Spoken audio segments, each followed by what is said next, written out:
그럼 한번 접속을 해봅시다. 가상머신을 빌렸으니까. 접속은 오른쪽 위에 있는 커넥트를 눌러가지고 여기서 그대로 또 커넥트를 눌러주시면 됩니다. 가상머신에 접속을 하면은 이런 화면이 보이게 될 거예요. 아마존 리눅스 2023. 그리고 밑으로 내려오게 되면은 VM1. 가상머신 이름을 저희가 VM1이라고 지었었죠. 그리고 왼쪽에는 인스턴스 ID입니다. 이거는 뭐 외울 필요는 없을 거예요. 그리고 퍼블릭 IP랑 프라이빗 IP 두 개가 보이는데 프라이빗 IP는 나중에 좀 더 자세히 배우기로 하고요. 오늘 중점적으로 다룰 거는 바로 퍼블릭 IP입니다. 43, 202, 37, 90. 이건 전 세계에서 반드시 유일해야만 하는 그런 IP입니다. 예시로 구글에 한번 접속을 해가지고 여기 개발자 도구에 들어가면은 이렇게 요청 URL, 주소죠. 이런 식으로 저희는 주소창에다가 google.com이라고 입력을 해가지고 접속을 하게 됩니다. 그 아무도 IP로 접속하고 싶진 않을 거예요. IP를 외우기에는 너무 불규칙하죠. 그냥 이름을 외우는 게 훨씬 사람한테 직관적입니다. 근데 사실 이렇게 주소를 치면은 여기 보이는 IP 주소로 치환이 돼가지고 IP 주소로 요청을 보내게 되는 겁니다. 이런 영어 주소는 사람이 이해하기 쉬운 용도고요. 실제 네트워크에서는 반드시 IP 주소를 가지고 있어야 접속을 할 수가 있습니다. 그러니까 이건 절대 중복돼서는 안 되겠죠. 택배랑 마찬가지입니다. 주소가 똑같은 집이 두 개가 있다면은 어떤 집으로 택배를 배달해야 할지 모르기 때문에 실수로 다른 집에 갖다 줄 수 있죠. 택배를 시켰는데 어느 날은 우리 집에 안 오고 다른 집으로 갈 수 있을 거고요. 반대로 택배를 시킨 적도 없는데 남의 택배가 우리 집에 오는 경우도 있겠죠. 그런 일은 절대로 일어나서는 안 되고 그렇기 때문에 주소, IP든 집 주소든 전부 전 세계에서 유일해야 합니다. 그래서 저희는 엔진X라는 웹 서버를 한번 돌려볼 텐데요.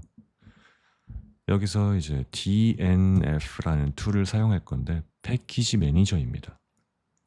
맥OS를 사용하셨던 분들은 브루랑 비슷하다고 생각을 해주시면 됩니다. 홈브루.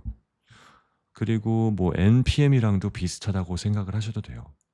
브루든 npm이든 install 하고 패키지 이름을 써줬었죠. nginx. 이렇게 하고 엔터를 누르면 권한이 모자라다라는 오류가 뜹니다. 그래서 방향키 위쪽을 하나 눌러주면은 다시 방금 쳤던 명령어가 나오게 되고 앞으로 쭉 가서 sudo라고 해주겠습니다. 이제 슈퍼 유저로 실행을 하겠다는 뜻이에요. 윈도우로 치자면은 프로그램을 실행하다가 가끔씩 우클릭 해가지고 관리자 권한으로 실행할 때가 있으시죠? 그것과 비슷한 겁니다. 이렇게 실행을 하면은 이제 yes or no 뜨게 되고요. y라고 입력을 해주면 됩니다. 그러면 금방 설치가 완료가 됩니다. 그 다음에 이제 nginx를 직접 실행을 해야겠죠. curl이란 명령어를 아시는 분도 있을 거고 모르는 분도 있을 거예요. curl은 그냥 여기 보시면은 주소창에다가 google.com 하고 엔터를 누르면은 이런 응답이 옵니다. 이게 실제로 오는 응답이에요. 응답. 다시 새로 고침을 해도 이런 응답이 옵니다. 마찬가지로 curl은 브라우저가 아니라 이 터미널에서 요청을 보내는 건데 google.com 이라고 치면은 이 복잡한 문자열이 그대로 나오게 됩니다. 방금 저희가 봤던 거랑 똑같은 거예요. 이 문자열이 그대로 오게 되는 겁니다. 그리고 브라우저는 이제 이건 모르시는 분들도 가끔 있을 것 같아가지고 간단히 설명드리면은 브라우저는 이런 HTML 파일을 하나 받습니다. 그냥 문자로 이루어진 단순 문자열 파일이에요. 근데 이런 형식으로 생겼죠. 중간중간에 이런 CSS가 섞여 있지만 HTML은 한 번씩 보셨을 겁니다. 이렇게 꺽쇠 모양으로 생긴 마크업 랭귀지죠. 자, 그러면 여기 Elements 탭으로 이동을 해가지고 보시면은 방금 봤던 문자열이 그대로 들어가 있습니다.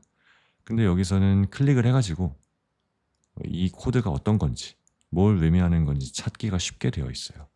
예를 들어 이 검색, 이 버튼을 누르고 검색 요소를 누르면 찾아주죠. 결국에는 이 문자열을 브라우저가 화면에다가 그려주는 것 뿐입니다. 그렇기 때문에 그려주는 기능이 탑재된 게 브라우저고, 요청을 보내서 이 문자열을 가져오는 것 자체는 CURL로 터미널에서 하든 브라우저로 하든 똑같습니다. 그리고 심지어는 이 문자열을 지워줄 수도 있어요. 이렇게. 그러면은 없어졌죠. 다른 것도 다 없앨 수 있습니다. 로고가 거슬린다. 없애주면 됩니다. 변경할 수도 있겠죠. 예를 들어 로그인 버튼에 여기 로그인이라고 써있는 텍스트를 구글이라고 바꿔주겠습니다. 엔터를 치면은 구글로 바뀌죠. 이런 식으로 마음대로 커스터마이징이 가능합니다. 결국에는 여기 있는 문자열을 어떻게 그려주냐인데, 이걸 저희가 바꾸면은 그리는 방법이 바뀐 거겠죠. 아까는 로그인을 그려야 됐지만 이제 구글을 그려야 됩니다. 뭐 이런 거고요. 이거는 제가 나중에 다른 강의에서 좀 더 자세히 다뤄보도록 하겠습니다. 근데 보통 이제 프론트엔드 같은 걸 하셨던 분들은 이런 거를 잘 알고 계실 거예요. 자, 그러면은 다시 넘어가가지고 CURL로 로컬 호스트 80번 포트에서 한번 요청을 보내보겠습니다. 당연히 아무것도 떠있지 않기 때문에 열리지 않아요. 근데 지금 너무 지저분하니까 지우고 다시 하겠습니다. 컨트롤 누르고 L 눌러주면은 다 지워집니다. 컨트롤 L 이겁니다. 다시 CURL localhost 80번 포트. 80번 포트는 지워도 80번이 디폴트이기 때문에 이렇게만 보내도 됩니다. 그럼 80번 포트로 요청을 보냈는데 서버가 없으니까 연결이 안 됐다라는 거죠. 엔진엑스를 설치만 하고 실행하지 않았기 때문인데, 시스템 ctl start nginx라고 명령어를 입력해 주면은 이번에도 역시 access deni라는 오류가 뜹니다. 아까 저희가 봤던 sudo라는 것을 앞에 붙여줘야 됩니다. 근데 명령어가 아니라 오류 메시지가 조금 다르죠. 그래서 이제 언제 오류가 발생하는지를 한번 체크를 해 두시고 나중에 이거를 직접 마주했을 때 그대로 쉽게 해결할 수 있도록 만들어 놓는 게 중요합니다. 그럼 다시 이렇게 화살표로 이동을 해서 맨 앞으로 가야 되죠. 근데 너무 귀찮으니까 컨트롤 누르고 A를 같이 눌러주세요. A입니다. 그럼 맨 앞으로 가져요. 반대로 컨트롤 누르고 E를 누르면 맨 뒤로 가집니다. 이런 단축키가 있는데 이맥스에서 온 단축키입니다. 이거를 외워두시면 편하겠죠. 컨트롤 A는 맨 앞에, 컨트롤 E는 맨 뒤에. 그러면 더 빨리 이동을 해가지고 수도 명령어를 칠 수가 있습니다. 그러면 실행이 된 거예요. 뭐라고 뜨지 않기 때문에 잘 된 건가 싶지만 그럴 때는 CURL localhost 80번 포트로 요청을 보내서 확인을 해봅시다. 아까는 안 됐었죠. 아무것도 안 떴었어요. could not connect server라고 했었죠. 이제는 뜹니다. 아까 구글에서 봤던 HTML 문서가 비슷하게 생겼죠. 이건 훨씬 짧지만 nginx라고 되어 있습니다. 이렇게 웹서버를 간단히 띄워봤고요. 이거를 확인할 수 있는 다른 명령어도 있는데 이거를 까먹으셔도 됩니다. 이런 식으로 스테이터스 하면은 nginx의 상태를 볼 수가 있습니다. 여기서 이제 스타트 했다고 뜨죠. 로그가 이렇게 뜹니다. 그러면 이제 인터넷에서 브라우저에서 접속을 해볼 텐데 IP 주소가 43 202 37 90 이거를 그대로 복사를 해가지고 주소창에다가 쳐줍니다.